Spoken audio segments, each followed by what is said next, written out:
Operation High Jump. Operation High Jump was a 1946-47 expedition to Antarctica that involved the following events. Check that out. It involved 13 ships. 13 ships? Think about that. 13 naval ships. 25 aircraft. 4,700 men. What did y'all need 13 ships, 25 aircraft, and 4,700 men for? Operation Look. Establish a functional base at Little America, quote unquote.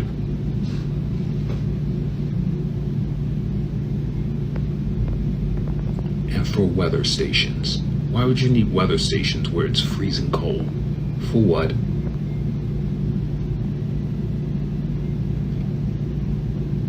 Operation for mapping. If there's nothing there, what are you mapping? Deployed over 4,000 men, 13 naval ships, right? To test the ability of military operations in the polar environment? You mean to tell me y'all sent 13 naval ships, 25 aircraft, 4,700 men to Antarctica to just test stuff in the cold? We got Alaska for that. You could have did that in Siberia. You could have did that in Greenland. You could have did that anywhere. These people right here, these secret Jesuit people, all these Newton physicists and all these other NPCs, these are the reasons why you think you're on a globe. It's because of these individuals. The truth of the matter is, if this is the only picture you have of your globe, you should be questioning it. And never, ever, ever in history has anyone ever recorded anything leaving the ground here in Earth, going all the way out into space, and then looking back and seeing anything that resembles this. Never, ever, ever. Anytime you even see a video, it's a rocket, the rocket goes up, up, up, up, up, up, up, then the rocket just hits something and comes right back down. It hits something. As we see here in Eastern cosmology, the firmament is a celestial barrier that separated the heavenly waters above from the earth below. The firmament is the vast solid dome created by God during Genesis to separate the primal sea into upper and lower portions so that the dry land could appear. Look, you got the ocean, you got earth, you have the firmament, and then you have the sea above it. Notice how the ocean is blue and the sky is blue. Okay, does somebody want to tell me why the Simpsons did this whole entire scene and it could have went a multitude of ways? He could have just hit the ball out forever. The ball could have hit a star and bounced off, right? It could have hit the sky and just cracked it, right? No, it hits the celestial barrier. Water comes crashing down, but it's not just water.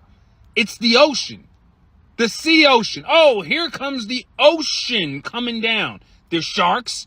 There's whales in there. Ocean life. This scene could have went a multitude of ways, but it didn't. They had to show him hitting the celestial barrier and the ocean coming down. They put it right in your face. You guys, look. The sun is not in outer space. It's right here. Shouldn't the sun be 93 million miles away? And shouldn't we be doing elliptical orbits around this thing at 66,600 miles per hour?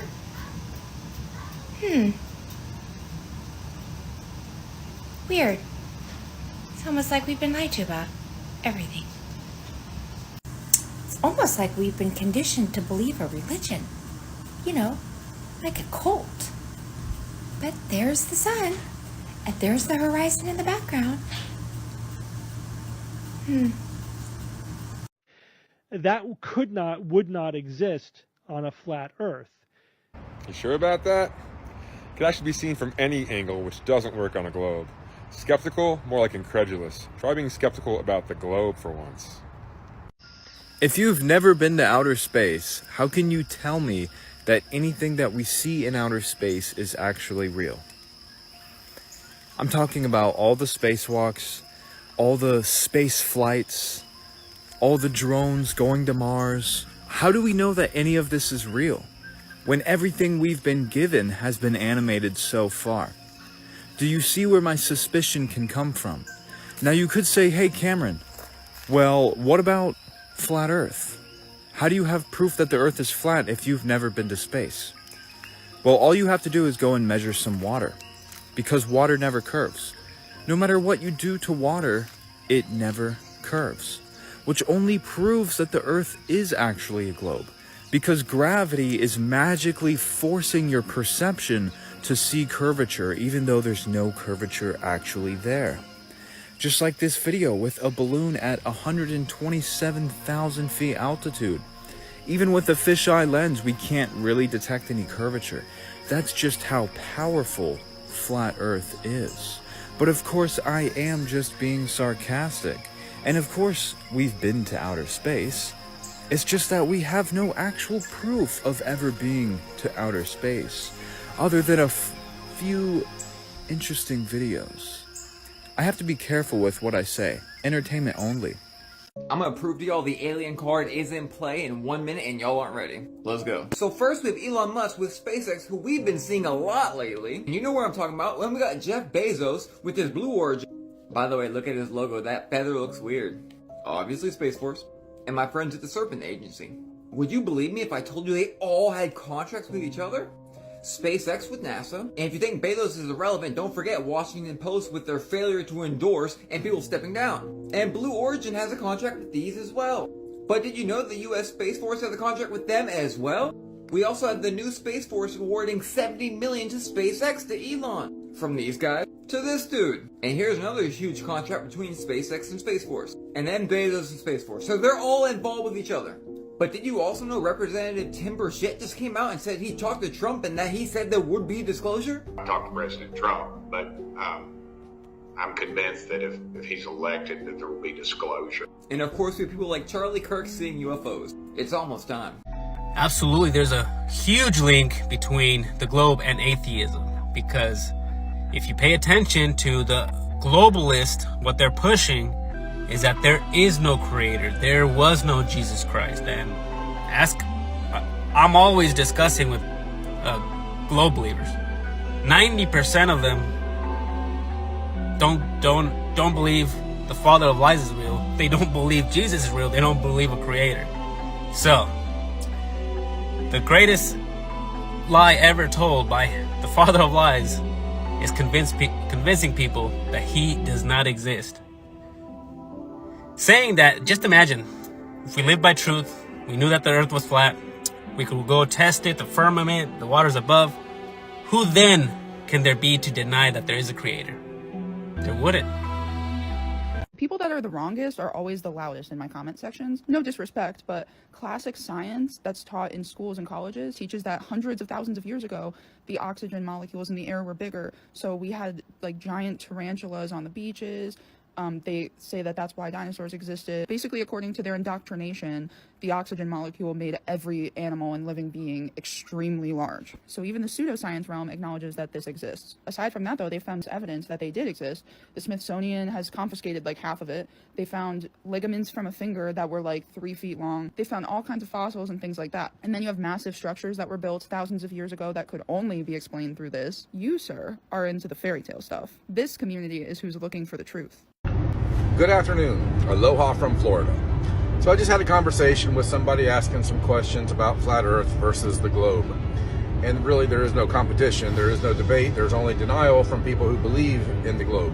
All the scientific facts, all the scientific evidence, true science, proves the Earth is flat and stationary. All of the ideas or arguments or debates for the globe is all beliefs and opinions based on assumptions. So I asked the gentleman, he sounded like perhaps he was a little older than me, and I said, sir, if you would, please let me explain to you as simply as I can our observable reality.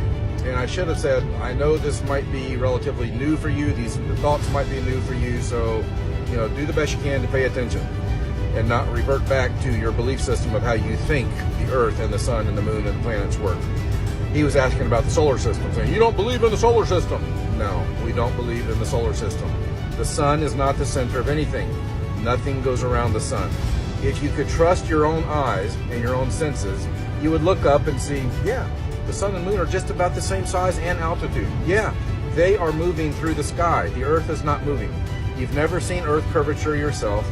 You've never seen or felt the Earth move, although it's allegedly moving in 3 different directions at insane, impossible speeds. So I just proceeded to tell him about the Antikythera mechanism model. I didn't talk about the mechanical realm or the mechanism in general. I just said, this is how the system works. On the ground is the North Pole. Directly over that in the sky is the North Star, called Polaris. The sun, the moon, the wandering stars, also known as planets, and the fixed constellations all move around that in perfect repeating patterns. It seems that the fixed constellations move the fastest in perfect unison, never with 1 or 2 moving faster or slower, north or south, east or west. All of the fixed, the key word there being fixed, constellations move in perfect unison. There seems to be another star that moves also on a circuit that's not classified as a planet, but anyway, that star and all of the wandering stars, which are nowadays called planets, move in their own individual circuits. And then the sun and the moon move on a very similar path, just at different speeds, from the Tropic of Cancer in the north out over the equator to the Tropic of Capricorn in the south, and then back to the Tropic of Cancer. They do this like clockwork. The sun does it once a year, the moon does it once a month. That's how the system works. The Earth is the ground floor. Everything in the sky are like lights in the ceilings, and everything in the sky works on perfect repeating cycles around the magnetic center, which, like I said, on the ground is the North Pole. In the stars, in the sky is the North Star, which is right over there. I can see every night of the year, which is another, ridiculous thing of on the globe model, saying I would see different stars every 6 months as the Earth is facing into a different part of their fake space or their imaginary space. So anyway, that's just about as simple as I can get the model of the Earth being flat and stationary, the ground floor, and the lights in the ceilings moving in perfect repeating patterns around the magnetic center. That's what we observe. If you could trust your own eyes and start watching the skies, you would see what I'm telling you. If you do want more information, then go watch The Mechanical Realm by Vika Drazev. I am in that documentary with him and a few other great people, and we are talking about the Antikythera mechanism, which is the working model. It is a geocentric, flattened, stationary realm machine allegedly created by the Greeks 2,000 years ago with the software or the knowledge in the machine from the Babylonians or the Sumerians earlier than that. So we don't know how the sky works, but we know how the sky moves, and that has been known for a long time. Have a great day. God bless. Flight simulators use a flat Earth in order to fly over correctly. ChatGPT, how was this flight simulator made? The game engine takes flat map data and creates what appears to be a curved view at higher altitudes by adjusting the horizon with digital effects. This gives players the illusion of flying over a curved Earth, but the core map data and terrain are essentially handled on a flat, projected plane during the development process. Thank you. So I actually tried this on a game that uses a spherical model for the planet that you're flying over. I set my trajectory flat, straight, and level, set my horizon, and just started going. And this is a time lapse showing what would actually happen if you were flying straight and level over a spherical Earth. You would start increasing in altitude dramatically. And this is a time lapse, so we're going a little faster, but I'm already in the clouds. And my altitude has increased so much that I'm actually exiting the atmosphere right here because stars begin to slowly but surely appear. And all of a sudden, I'm in space. So I had to dip my nose down. I know. Yeah. So it's definitely interesting that the accurate flight simulators use a flat Earth in order to imitate reality. So what is reality then? I got this game called No Man's Sky. It prides itself on its physics and its flight dynamics. So I'm over the water. I set my horizon and flew perfectly straight and level over this spherical planet. Now let's see if I increase in altitude. Let's see if I have to dip my nose down to stay level with the spherical planet. I'm flying straight, by the way. This is a time-lapse video, and I'm already in the clouds. This took a minute, but flying straight and level over a spherical surface will increase your altitude, just so you know. And now, already, I'm in the stars. So I need to dip my nose down and take a look at the planet that I just flew off of and try to get back down level and fly level. But what's it going to take? Well, on a spherical planet, if you're flying level and fast, you're going to have to adjust for that curvature of the spherical planet that you're flying over. So here we go. Now, you can see the horizon marker there showing you what level is. When we started out, I was on the horizon with that. And remember, gravity is in place. They have all the physics worked into the game. It's mocking our physics, supposedly. So now look at me having to adjust for curvature and everything. Piper! She's upset. My bird, you're making my bird cry.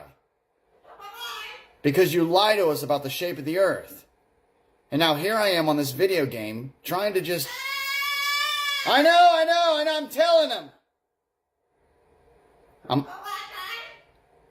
Yeah, they're bad people. They do need to go bye-bye, but listen, for right now, I'm trying to show people this. You got. It came in the mail, and y'all are opening it with me. Ooh. Smell it. Woo!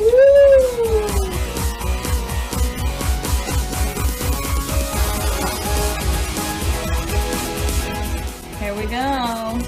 The flat Earth map dates back over 1,000 years. This map is credited to being created by a Persian astronomer. His name was Al-Biruni, and he lived between 973 AD to 1048 AD.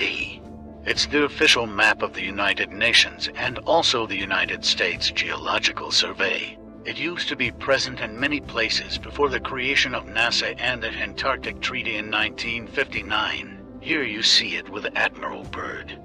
This map has been restored by Dmitry from Russia with suggestions of mine, Idialenkar. Known by my YouTube channel Flat Earth Banjo, I asked Dmitry to include the Bermuda Triangle and Point Nemo, a place deep in the Pacific where NASA buries rockets.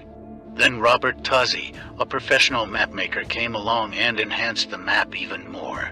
There are many people now selling this map online, but if you could order it from my online store, I would greatly appreciate it. Visit my online store now and order one of the items. I humbly thank you.